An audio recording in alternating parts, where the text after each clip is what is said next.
Hi there and welcome to this next lesson. Okay, so this time I'm basically going to show you the way we can synthesize the images and the resources we're going to use as reference in our illustration. This way we'll be able to apply them, for example, to the flat style. What I'm going to do now is basically just adjust the brush to be able to draw on top of the photos we have on the left, the best way to reduce the strokes to apply them to the flat style. I'm going to choose a different color, and in this way, we're going to be able to appreciate better the change we have from a sketch to an explanative sketch. This tone will be good enough. Okay.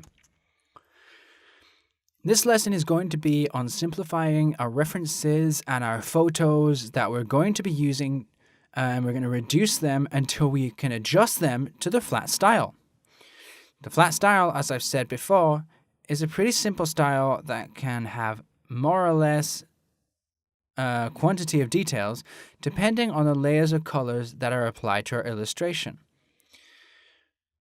We're going to reduce the shapes, and I'm going to use the dog that we have here as a reference. Okay, so as you can see, we can make the basic shapes stand out. They're a half sphere and a whole sphere, so an ellipse, and the two triangles that will be used as the dog's ears. The way I just drew over the image is quite reduced. You can do it either with the program's tools, or with the pen, or from an external draft done at home, and although it may not be digital, it can be more comfortable if you're not used to digital illustration.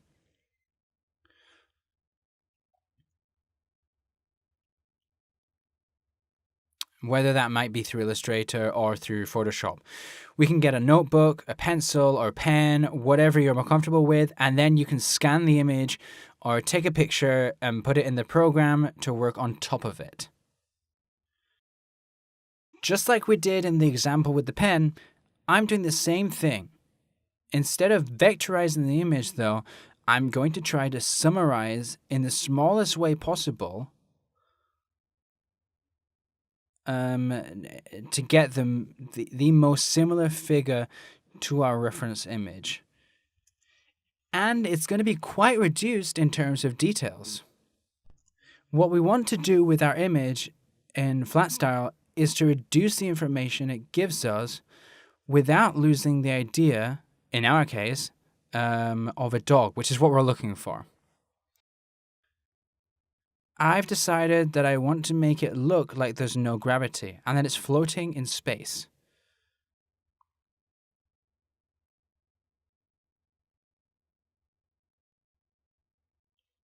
That's why I've chosen the photo of a dog that's jumping. Right now, I'm doing this to all of the images we have here. What we're going to do is construct a structure to be able to see the image I want to develop in the end. This is a very quick and basic outline of what I have in mind to do with the head, but it's good enough to use as a guide while making your own sketch. Like when you're deciding what's the most relevant part of the image when you're making your sketch.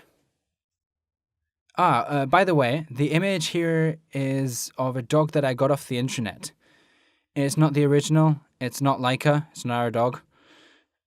But even so, this means that you don't need to take images that are 100% like a reference source. You can use images that are just vaguely similar to help you if you want.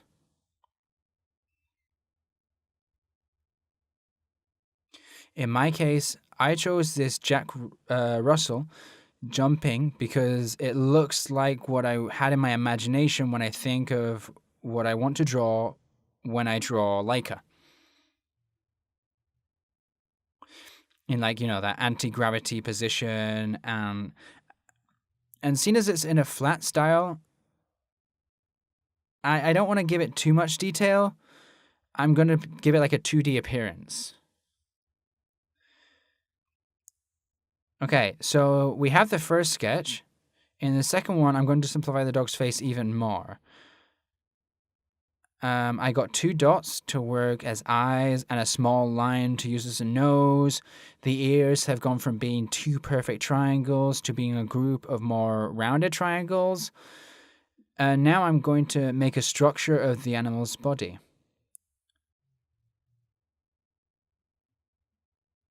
The leg is a group of shapes including an ellipse, a rectangle, and a small oval. With this simplicity, we now have the animal's leg in a reduced form, of course. It's quite reduced, actually. Okay. I'm going to continue finishing this sketch. We just have to do the lower legs and the tail.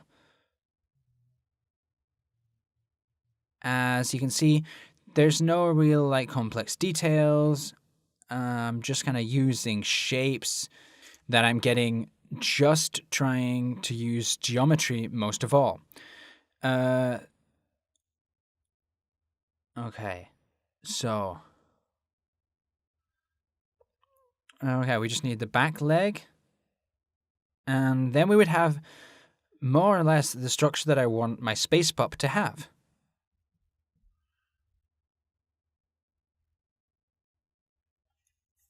I'm going to repeat this a third time to get a more or less clean image of the sketch. I'm changing the color to black. And this time, I'm remembering what I did previously. I'm doing it live. Do it live! I'm not using any previous images that I drew on the photos. And as I said, it may look a little irregular because we're using the program's brush, but afterwards when we apply the tools to develop it, it's going to be much cleaner, like a clearer and more geometrical line.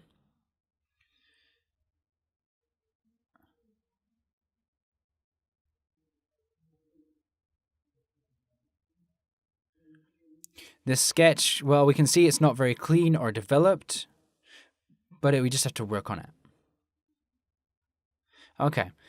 I recommend that in the flat style, you use the 3 basic tools. So this would be the pen for curves, and then we would have a series of tools that we have here that I normally use. So the rectangle tool or the square tool and the ellipse tool. But there are others that would, for example, be the star, the rounded square, the hexagon, the heptagon. Although the most useful tools are surely the rectangle tool and the ellipse tool. For more irregular curves, we can just use the pen.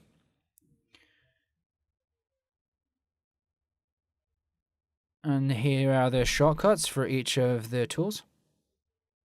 All right, and this is what you have to do to apply synthesis that we saw earlier.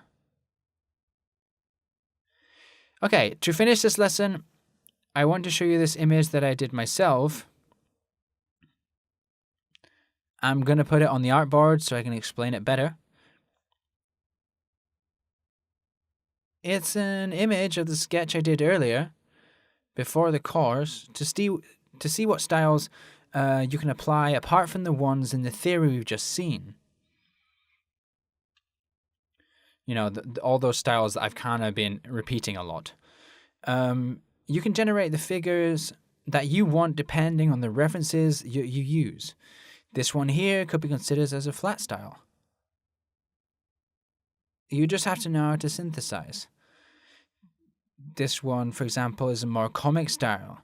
I got my style from lots of references and with continuous practice. I recommend that you use the internet and take all of the examples you can to work with comfort and fluidity. It's not necessary to copy them exactly, but in this way you can develop your own style. Okay, I'll see you guys in the next lesson. Bye!